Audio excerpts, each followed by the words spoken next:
ഞാനിപ്പോ പറയാൻ പോണത് ഒരു പ്രത്യേകതരം ഞരമ്പ് രോഗമുള്ള ഗേൾസിനെ പറ്റിയിട്ടാണ്. ഇവരുടെ പ്രശ്നം എന്താണെന്ന് വെച്ച് കഴിഞ്ഞാൽ ഇവർക്ക് സിംഗിൾസ് ആയിട്ടുള്ള ബോയ്സിനോട് ക്രഷും ഇല്ല, അവരെ ഇംപ്രസും ചെയ്യിക്കണ്ട. പക്ഷെ ഇവർക്ക് ക്രഷ് അടിക്കും. അത് ആരോടാണെന്നറിയോ?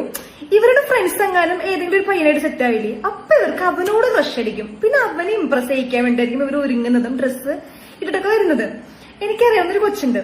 ഈ കൊച്ചെന്റെ ഫ്രണ്ട് അല്ല, എന്റെ ഫ്രണ്ടിന്റെ ഫ്രണ്ടിന്റെ ഫ്രണ്ടാ. ഈ കൊച്ചിനൊരു പ്രശ്നം എന്താന്ന് വെച്ച് കഴിഞ്ഞാൽ ഈ കൊച്ച് സിംഗിളാ.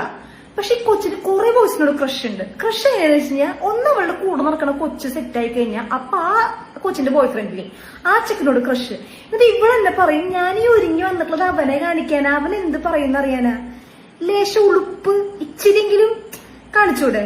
അത് കഴിഞ്ഞ് അവര് ബ്രേക്കപ്പ് ആയ പിന്നെ ആ ചെക്കനോടുള്ള ക്രഷ് പോയി. അത് കഴിഞ്ഞ് അവൾക്ക് അടുത്ത് ക്രഷ് തോന്നുന്നത് ആരോടാന്നറിയും? അടുത്തവളുടെ ഏതെങ്കിലും ഒരു ഫ്രണ്ട് അല്ലെങ്കിൽ അവൾക്ക് അറിയാവുന്ന ഏതെങ്കിലും ഒരു പെൺകുച്ച് വേറൊരു ചെക്കനായിട്ട് സെറ്റ് ആവും. അപ്പൊ ഇവൾക്ക് നേരെ അവനോടായിരിക്കും ക്രഷ്. പിന്നെ അവൾ ഒരുങ്ങി കിട്ടിപ്പോണത് അവനെ കാണിക്കാനാ. എനിക്ക് മനസ്സിലാവുള്ളൂ ഇത് എന്ത് തരം ഞരമ്പ് രോഗമാണ്, ഇത് എന്ത് തരം പ്രശ്നമാണെന്ന്. എല്ലാ ഗേൾസിനല്ല ഞാൻ പറഞ്ഞു, ഇങ്ങനത്തെ പ്രത്യേക തരം വൃത്തികെട്ട മറ്റേ ഡബിൾ ഡാഡി സിൻഡ്രോം ഉള്ള സ്വഭാവമുള്ള ഗേൾസിനെ കുറിച്ചിട്ടാണ് ഞാൻ പറയുന്നത്. I am not generalising. First of all I don't know what is this behaviour actually.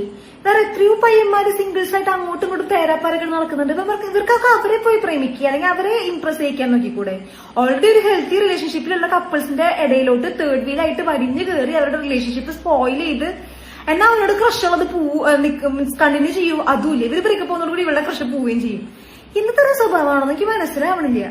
നിങ്ങൾക്ക് അറിയുന്ന, നിങ്ങൾക്ക് ഇങ്ങനെയുള്ള ആൾക്കാരുണ്ടെങ്കിൽ മെൻഷൻ ചെയ്യാൻ ബുദ്ധിമുട്ടുണ്ടാവും അറിയാം. വേണമെങ്കിൽ പേഴ്സണലി അയച്ചു കൊടുത്തു, അവരെയാണ് നമുക്ക് ഉദ്ദേശിച്ചതെന്ന് മനസ്സിലാക്കാൻ വേണ്ടിയിട്ട്.